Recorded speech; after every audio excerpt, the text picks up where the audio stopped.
जय भद्रकाली। दुर्भाग्यशाली हाथ, दुर्भाग्य की रेखाएं। आज के वीडियो में हम बात करने वाले हैं कुछ ऐसे रेखा चिन्हों की कि अगर किसी जातक के हाथ में हों तो वह व्यक्ति कितनी भी मेहनत करे, कुछ भी करे, लेकिन परेशानियां, समस्याएं, बीमारियां उसका पीछा नहीं छोड़ती। घर में कोई ना कोई बीमार या परेशान बना ही रहता है। तो वे कौन से रेखा चिन्ह हैं, कहाँ पर होते हैं, आप कैसे जान सकते हैं और उनका क्या कोई निदान है? अगर है तो वो क्या है, इस वीडियो में आपको विस्तृत रूप से बताएंगे। तो अगर आप पहली बार हमें देख रहे हैं तो हमें सपोर्ट करने के लिए सब्सक्राइब कर लें, वीडियो को ज़्यादा से ज़्यादा लाइक करके शेयर करें और कमेंट में आप एक बार हर हर महादेव ज़रूर लिखें। सामने एक हाथ का फ़ोटो है, इसी के माध्यम से हम समझाएंगे। पुरुष हैं तो अपना राइट हैंड देखें, महिला हैं तो अपना लेफ्ट हैंड, लेकिन दोनों हाथों को देख कर ही सही निर्णय पहुंचा जा सकता है। आप हमारे व्हाट्सएप नंबर पर फीस देकर हमसे हाथ दिखवा सकते हैं। व्हाट्सएप नंबर नीचे दिया है। देखिए, यूँ तो कोई परेशान नहीं होना चाहता और भगवान ना करे कोई परेशान हो, लेकिन हर व्यक्ति के जीवन में कोई ना कोई प्रॉब्लम रहती है। लेकिन हर समय प्रॉब्लम रहे, ये तो परेशानी वाली बात है। सामने जो आपको हाथ दिख रहा है ना, यह एक ऐसा ही हाथ है, बड़े व्यक्ति का हाथ है, लेकिन समस्याएं खत्म नहीं हो रही। साधारणतः किसी जातक के हाथ में 3 रेखाएं होती हैं: जीवन रेखा, मस्तिष्क रेखा, हृदय रेखा। ये 3 मुख्य रेखाएं हैं। इसके अलावा विवाह रेखा और ये हुई भाग्य रेखा। साधारणतः आपको जातकों के हाथ में यही रेखाएं दिखेंगी।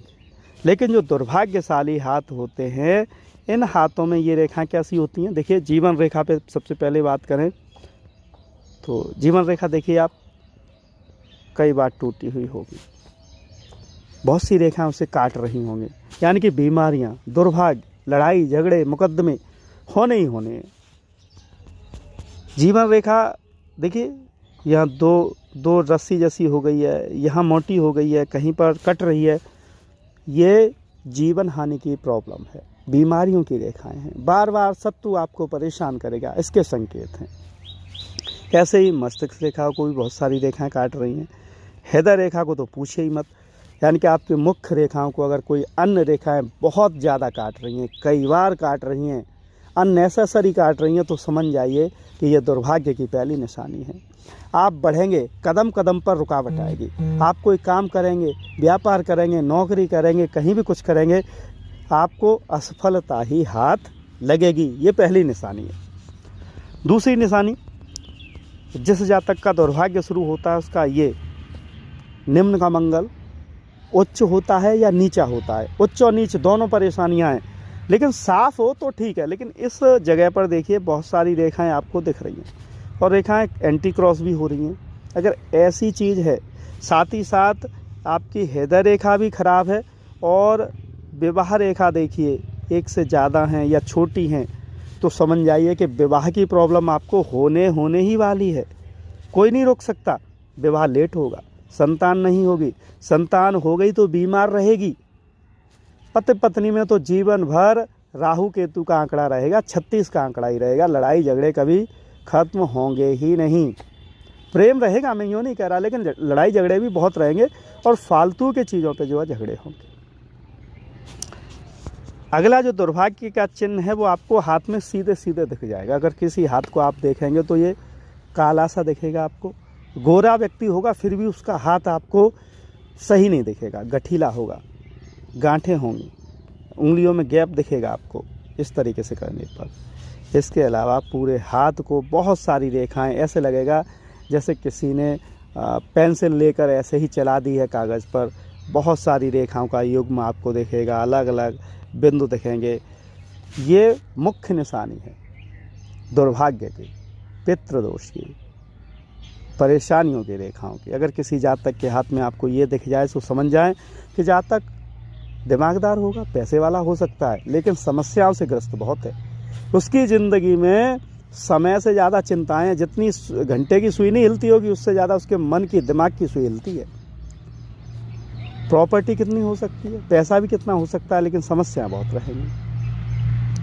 अगली जो मुख्य निशानी है वो है इस जातक का शनि पर्वत, सूर्य पर्वत दोनों खराब होंगे। साथ ही साथ राहु पर गड्ढा होगा और राहु पर क्रॉस रेखाएं भी होंगी। ऐसी अगर रेखाएं आपको दिख जाए ना तो आप समझ जाइए कि जातक का कर्जा होने वाला है। जातक पर बहुत ज़्यादा कर्जा होगा, खुद का पैसा भी फंस जाएगा। साथ ही साथ नए नए बिजनेस आइडिया आएंगे। एक को नहीं कर पाएगा तब तक सोचेगा नहीं वो कर लूँ, अरे ये नहीं हो रहा है इसे छोड़ दो, ये वाला सही है, इसमें अच्छा पैसा है।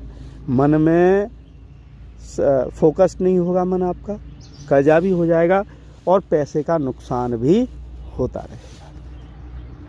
इसी तरह की स्थिति आपके लेफ्ट हैंड में भी होगी लगभग। साथ ही साथ ऐसे जातकों के हाथ में अगर केतु खराब है, इसके अलावा बुध पर्वत खराब है, तो अननेसेसरी बीमारियां, अचानक से अनएक्सपेक्टेबल बीमारियां हो जाएंगी। उम्मीद नहीं थी साहब, टीबी हो गई, फेफड़ों में प्रॉब्लम आ गई है साहब, हम तो बिल्कुल हेल्दी थे, फेफड़े कैसे ख़राब हो गए, ना हम गुटखा खाते हैं ना और कुछ करते हैं फिर भी। तो इस तरह की परेशानियां इस तरीके के हाथों में आपको देखने को ही मिलेंगी। साथ ही साथ हो सकता है भूत बाधा भी घर में हो जाए, टेंशन बनी रहे।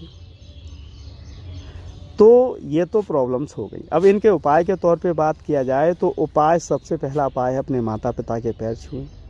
जितने भी बुजुर्ग हैं उनका सम्मान करें, कुल देवी की पूजा करें। कुल देवी नहीं पता है तो भगवती दुर्गा की पूजा करें, कुल देवता नहीं पता है तो महादेव की पूजा करें, विष्णु भगवान की पूजा करें, गायत्री मैया की पूजा करें।